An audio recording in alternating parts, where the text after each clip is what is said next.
de la deuda, sobre todo aquella deuda externa que tiene México adquirido, y tendríamos que señalar, José Reyes, este dato en el que fue el gobierno de Ernesto Zedillo, para quien algunos siguen diciendo que era un gran economista, pues vaya gran economista que nos metió en un desastre. Este supuesto gran economista, después del error de diciembre, terminó haciendo pública una deuda privada de los bancos, esta deuda que hoy, al día de hoy, se debe todavía más de 1 billón de pesos. Es decir, más de 1 millón de millones de pesos hoy debemos todos, de esta deuda privada originalmente que Ernesto Zedillo hizo pública por su torpeza también en la manera de dirigir la política económica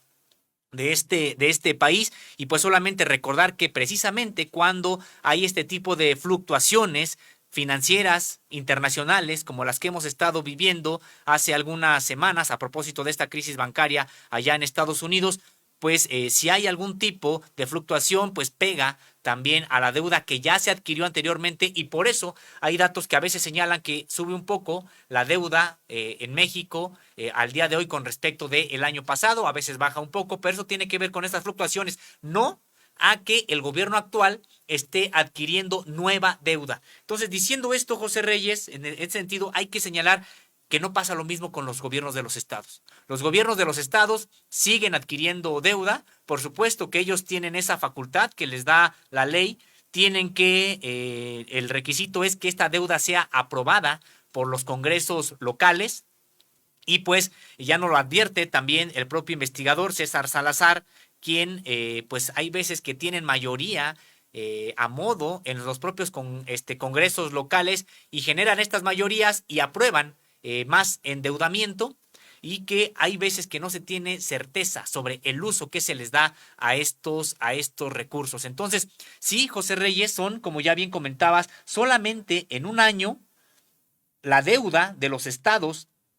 y municipios del país aumentó en 17,571,500,000 pesos. Esto con respecto del año pasado. Es decir, solamente en un año se sumaron a la deuda que adquieren los gobiernos de los estados y los municipios, pues más de 17,5 millones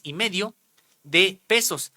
Hoy la deuda que deben todos los estados, no el gobierno federal, los gobiernos de los estados y los municipios, asciende a 684,395,800,000 pesos. Y también aclarar, José Reyes, que uno podría pensar que el estado que mayor deuda tiene es el que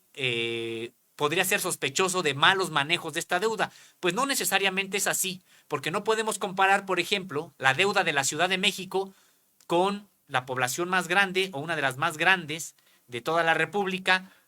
Tampoco el tamaño de la economía, de la Ciudad de México, pues es la más, es la economía más grande también de todo el país. No podríamos comparar esa deuda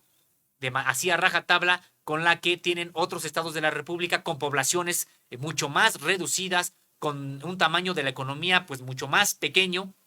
Entonces, no necesariamente la entidad federativa con mayor deuda es la que tiene un mal manejo de ella o es que se ha endeudado de manera arbitraria. No necesariamente, decíamos, porque hay controles que en algunos casos se observan y decíamos todo tiene que ser aprobado por el Congreso.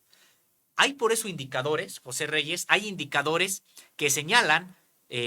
o que dan muestras de advertencia. ¿Y esto con qué tiene que ver? Pues cuando el per cápita, es decir, el número de la población, pues ya no se corresponde con el nivel de deuda que se está adquiriendo, o cuando las participaciones federales, es decir, el presupuesto que el gobierno federal entrega a las entidades de la República, empieza a no alcanzar precisamente para hacer frente a esta deuda. Entonces son varios indicadores los que se tienen que observar, y en este sentido, pues sí tenemos dentro de varios indicadores, uno de ellos es la deuda per cápita. Es decir, ¿cuánto debo yo si estoy en la Ciudad de México, por poner un ejemplo, o Coahuila, que es uno de los estados donde siempre sale con alerta y tiene elecciones este año,